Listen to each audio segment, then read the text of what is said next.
Hello, my name is Christopher, and welcome to the Know the Gospel channel. This is the program that endeavors to help fellow believers have a better understanding of biblical truth by exposing teachings not in line with the gospel and contrary to God's word. Well, Merry Christmas.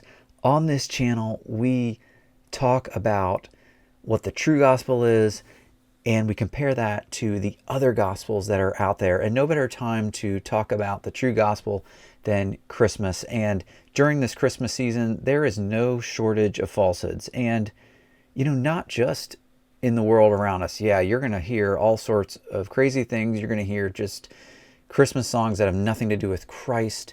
You're going to just experience the omission of Christ in Christmas, and that's truly tragic.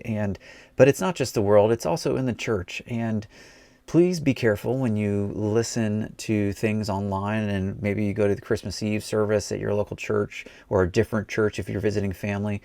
Not all messages are created equal. Pastors don't always present a robust biblical gospel message, even at Christmas time. This is the one time where they have an opportunity, because there are guests, there are people that need to hear the gospel on Christmas and Easter, when maybe that's the only time they come. And yet we don't always get the full picture. There are so many great passages. Let me just pull up one passage, Old Testament prophecy from Isaiah. It's just amazing. When you read through the Old Testament, which I did this year, there's just verses just inserted in there in the minor prophets in place, and like, wow, look at that. That is setting the table for Christ. That is a prophecy about Christ. This one, of course, really, really popular, Isaiah 9. The people who walked in darkness have seen a great light. Those who dwelt in the land of deep darkness, on them has light shone. You have multiplied the nation. You have increased its joy. They rejoice before you as with joy at the harvest, as they are glad when they divide the spoil. Verse 4, for the yoke of his burden and the staff of his shoulder, the rod of his oppressor, you have broken on the day of Midian. For every boot of the tramping warrior in battle tumult, and every garment rolled in blood will be burned as fuel for the fire. Here is the common verse that everybody knows. For to us a child is born, to us a son is given, and the government shall be upon his shoulder, and his name shall be called Wonderful Counselor, Mighty God, Everlasting Father, Prince of Peace. Of the increase of his government and of peace there will be no end, on the throne of David and over his kingdom, to establish it and to uphold it with justice, with righteousness, from this time forth and forevermore. The zeal of the Lord of hosts will do this.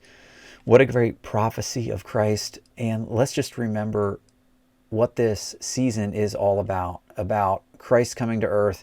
God became man. Jesus was both fully God and fully man, critical for the gospel message. He came as a baby, lived a sinless life, something we could not do. He died in our stead.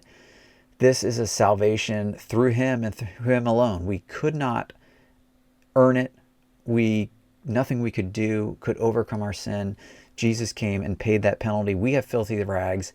He is the spotless lamb who was slain for you and me. We have Christmas, and we needed Christmas so we could have Easter.